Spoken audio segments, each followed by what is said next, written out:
Pot donar-me un Frankfurt, sisplau? Per als no iniciats, tots els Frankfurts s'assemblen força, però en realitat no tots els Frankfurts es fan de la mateixa manera.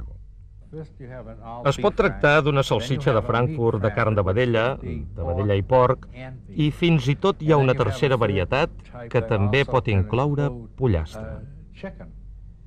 Sidney Schiffman és un científic que estudia els Frankfurts. En qüestió de minuts, ell i els seus col·laboradors són capaços de produir unes xifres que deixen al descobert la veritable essència de qualsevol Frankfurt. Couen els Frankfurts i pesen les cendres que queden per determinar-hi el contingut d'aigua. Dissolen els Frankfurts en àcid i mesuren la quantitat de greix que queda a la superfície. La lectura ens permet determinar directament el contingut de greix de la mostra amb la qual treballem. La combinació de totes les dades ens dona una xifra important: el contingut de calories de cada Frankfurt. Sembla que darrere de la seva aparença similar, el contingut de calories pot ser molt diferent. En aquesta unitat aprendrem la manera de descriure aquestes variacions mitjançant un seguit de dades d'una forma nova. Veurem que la descripció numèrica d'una distribució requereix mesurar el centre i la distribució. També descriurem el centre i la distribució amb un resum de les dades format per 5 números. I veurem que podem fer servir una tècnica de gràfics anomenada gràfic de caixes per descriure el resum de 5 números. Les dades de les calories resultants de l'estudi dels Frankfurts al laboratori són de gran valor per als consumidors que es preocupen per la seva salut i per la composició dels Frankfurts. Hem fet un estudi de 20 marques de Frankfurts de vedella, del qual ara presentarem els resultats. Per obtenir una bona visió global necessitem una representació gràfica. Com sigui que només tenim 20 observacions, preferim un gràfic de tiges que no pas un histograma. Hi ha una gran variació en el contingut calòric, des de 111 en el valor més baix fins a 190 en els dos més alts. Podem veure que la distribució és una mica irregular, amb dos petits buits. Tanmateix, resulta normal obtenir distribucions irregulars per petits grups de dades. Ara passem a descriure la distribució numèricament. Utilitzarem la mediana per saber el contingut calòric d'un Frankfurt típic. Com sigui que tenim 20 marques, la localització de la mediana és 20 més 1, dividit per 2, la qual cosa ens dona 10,5. Això la situa entre el 10è i l'11è Frankfurt de la nostra llista ordenada. El gràfic de tiges ja disposa les dades per ordre, cosa que és un avantatge d'aquesta mena de gràfics, però escriurem els valors ordenats aquí per facilitar-ne la lectura. Els valors 10è i 11è són 152 i 153. Per tant, la mediana és el terme mitjà d'aquests valors, o cosa que és el mateix, 152,5 calories. Saber el centre d'una distribució és un bon principi, però per entendre les dades en profunditat necessitem saber també alguna cosa sobre la seva distribució. El valor menor i major ens ajuden en aquest propòsit i generalment s'anomenen els valor mínim i el màxim. No gens menys, no en tenim prou de fixar-nos en aquests dos valors. El valor més baix, per exemple, 111, queda lleugerament per sota del següent valor més petit i, per tant, no ens diu gaire cosa sobre el conjunt de la distribució. Per obtenir una mostra gràfica de la distribució, podem localitzar els punts de la distribució que es troben en el quart número, 1 i 3 de la llista. Aquests punts s'anomenen lògicament quartils. Els quartils es troben d'una manera similar a la que s'utilitza per trobar la mediana. El punt que assenyala un quart ha de ser el centre de les observacions entre el valor mínim i la mediana. Així, trobarem la mediana d'aquesta part de la distribució. Aquest serà el primer quartil. A continuació, farem el mateix amb la part superior de la distribució que ens donarà el tercer quartil. Com ja deveu haver endevinat, el segon quartil el forma la mediana. Busquem els quartils de la nostra distribució de Frankfurts. Havíem vist que la mediana era entre els valors 152 i 153. Així doncs, aquests 10 valors queden per sota de la mediana. El primer quartil és la mediana d'aquestes 10 observacions. Es troba a mig camí entre el 5è i el 6è valor, o en el valor 140. El tercer quartil és justament la mediana d'aquestes 10 observacions.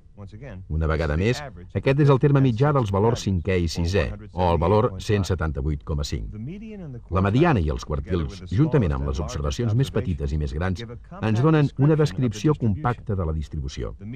La mediana marca el centre. Els quartils contenen entre ells la meitat central de les dades. Els dos extrems mostren fins a on s'estenen les dades. Aquests 5 números s'anomenen el resum de 5 números de la distribució. Fem un cop d'ull a una altra distribució i dividim-la en quartils per assegurar-nos que entenem el seu funcionament.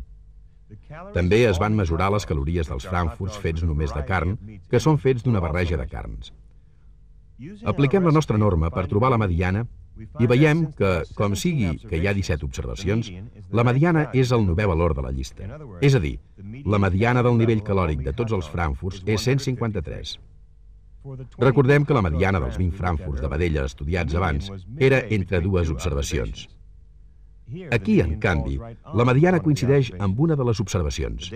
Aquests són els punts que es troben per sota de la mediana, i aquest és el punt que correspon a la mediana. El primer quartil és la mediana d'aquests 8, o 138,5. Aquests 8 punts es troben per sobre de la mediana, de manera que el tercer quartil és la seva mediana, o 180,5. Així doncs, el resum de 5 números per a les calories conté les observacions mínimes i màximes i els 3 quartils, és a dir, 107, 138,5, 153, 180,5 i 195. Aquests 5 números ens donen una excel·lent i breu descripció de diferents aspectes importants d'una distribució. La mediana marca el centre, i els quartils comprenen la meitat central de les dades entre ells, de manera que la distància entre els quartils indica la dispersió de la part central de la distribució. Igual que la mediana, els quartils tenen l'avantatge que no canvien per la variació d'algunes de les observacions. Finalment, els dos valors dels extrems mostren l'abast de la distribució en cadascuna de les direccions. Veiem, doncs, que el resum de 5 xifres descriu el centre, la distribució, i ens indica la simetria o l'obliqüitat. Déu-n'hi-do, per tractar-se només de 5 números. En estadística, la millor descripció de les dades combina, molt sovint, la precisió dels números amb la claredat dels gràfics. El resum de 5 nombres ens permet de representar la distribució d'una forma molt pràctica anomenada gràfic de caixes. Aquí veiem un gràfic de caixes amb les calories de tots els frankfurts de vedella. Primer creem una escala on hi ha marcades les calories. A continuació hi afegim una caixa que limita amb el primer i el tercer quartil. Aquesta caixa inclou la meitat central de les observacions. Marquem la mediana amb una línia dintre de la caixa. Per acabar, estenem unes línies a cadascun dels extrems de la caixa fins a l'observació més gran i la més petita. Un gràfic de caixa és la mostra gràfica del resum de 5 números. Com es comparen en gràfics de caixa amb gràfics de tiges i histogrames com a descripció gràfica d'una distribució? Bé, els gràfics de caixa no presenten la distribució amb tant de detall com ho fan el gràfic de tiges o l'histograma. Ho podem veure en comparar el gràfic de caixes de tots els frankfurts de vedella amb el gràfic de tiges que havíem fet anteriorment. El gràfic de tiges mostra dues agrupacions de dades amb un buit entre elles i un valor aïllat a les 111 calories. I, per suposat, el gràfic de tiges mostra el valor de cada punt de dades. El gràfic de caixa no mostra tant de detall i no mostra agrupacions ni valors aïllats. En canvi, els gràfics de caixa són molt útils per comparar ràpidament unes quantes distribucions similars. Per exemple, aquí hi ha gràfics de caixa per dues classes diferents de frankfurts, els de carn i els de pollastre. Podem veure immediatament que hi ha poca diferència entre la distribució de les calories dels frankfurts de vedella i els de carn, però els que són fets de pollastre denoten moltes menys calories. La mediana del gràfic de caixa per als de pollastre és per sota del primer quartil dels altres. Així doncs, el típic frankfurt de pollastre té menys calories que les 3/4 parts de les marques que pertanyen als altres dos grups. Tanmateix, les línies ens recorden la distribució significativa en els tres grups. Com a mínim, hi ha algunes marques de frankfurts fets de pollastre amb calories per sobre de les medianes de les marques de carn i vedella. Així doncs, si compteu calories, heu d'anar amb molt de compte a l'hora de comprar i menjar.